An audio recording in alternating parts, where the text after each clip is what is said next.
I want you to introduce yourself, what pretty much what do you do, and I will be asking some questions afterwards, okay? Hello sa lahat ng mga kabalista na nandito ngayon tonight! Hello guys!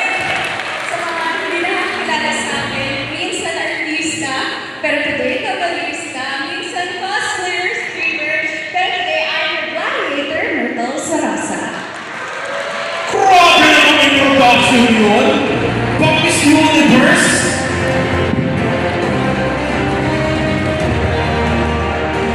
Okay, thank you so much, Myrtle. And of course, dalawa kasi yung hawak niya eh. Pero meron ng isa. Call me Mike. Ayan. Ang hirap talaga eh. Okay lang. But this is my question for you, Myrtle, okay? So, when you first played Cabal, what was your first impression?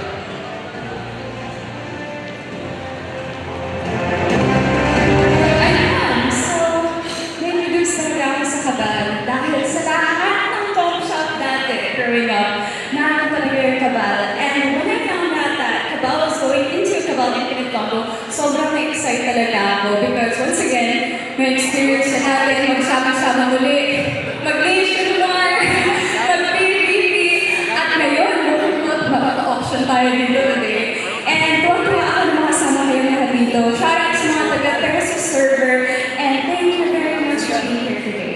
Yun. And thank you. Thank you so much, Miss Myrtle Sarosa. Punta tayo. Okay, dito naman tayo sa next contestant. Okay, here's the mic. Ano yan? Ano yan? Daming fans. Bayan, hindi kasi mo. Bayan. Anyway, okay, so same method. Kunyari hindi ka namin kilala. So why don't you introduce yourself? Okay, good evening everyone. I am Therese. I am a streamer, cosplayer, and content creator. And tonight I am your player.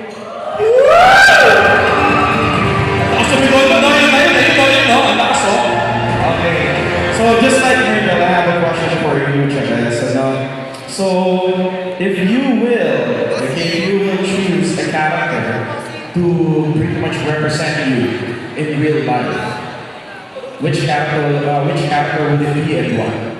Okay, thank you for the wonderful question. I believe Okay. I believe that the class or the character that represents me in real life is a blader. Because you know, like a blader proves that precision and mastery can make you dominate in war or in game. And just like our first Philippine hero, Lapu-Lapu, he is also a blader and from Cebu. He proved that he will fight for our country and for our bayan. Yeah, for our Yeah, for our city. And as a Cebuano myself, I know that I have the warrior characteristic that whatever challenges life will throw at me, I will fight and I will never back down. Yo! Thank you. Grabe naman! Ang dami kong hitili, oh.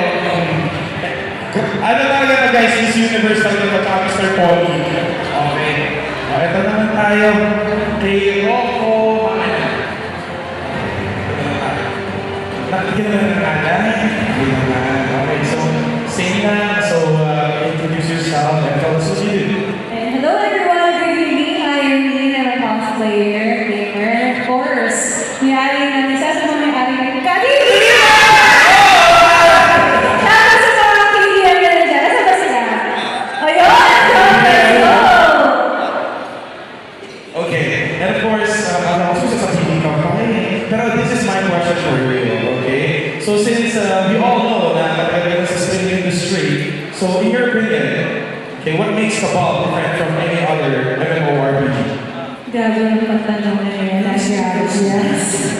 But yeah, for me, in everything that I play, one of the most important aspects is the community. And one of the strongest what Cabal has is, of course, our own Cabalistas. Ano yung mga Cabalistas natin lahat dito? Let's cheer for ourselves, diba? So for me, Cabal is there forever in our hearts. And my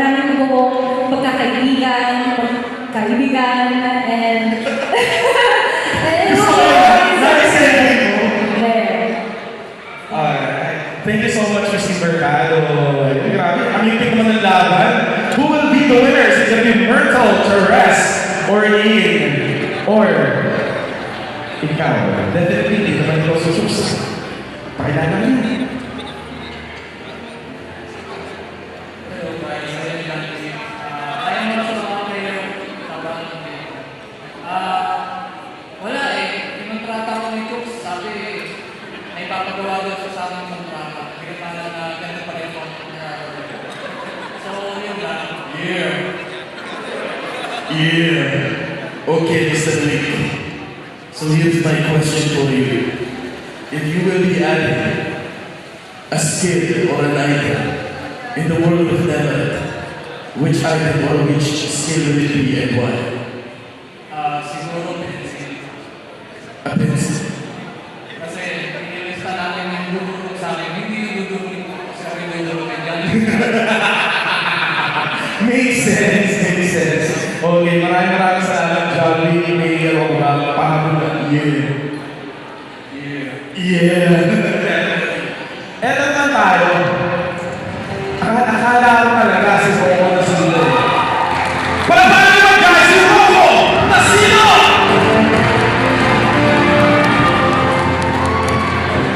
Akala ko ba wala na kwento na nangyari? Galit kayo niya nakarunod. Papapabuso ko. Alright, and of course, introduce yourself and tell us what you did. Ako nga pala si GNA Paul. And napag-utusan ng buo. Hindi ko Okay, nararamdaman namin. Sinalik kasi ako ng office. Ayan, sinasabi ko sa iyo. Lumabas ko yung tunay na sagot. Okay. So thank you for your answer. And of course, thank you for introducing yourself. So gusto niya rin ayan, no? Bakit yung si GNA Paul? But of course, for the $1 million question, who do you think is the strongest class in Cabal and why? Siyempre, force failure. Bakit? Nakita niyo naman, nakapili ako. Plus, hindi ko. Lahat ng makakapili ko, kahit mga VIP pa dyan, Ay! hindi kayo. What? Ayun na, ayun. Nagtataas na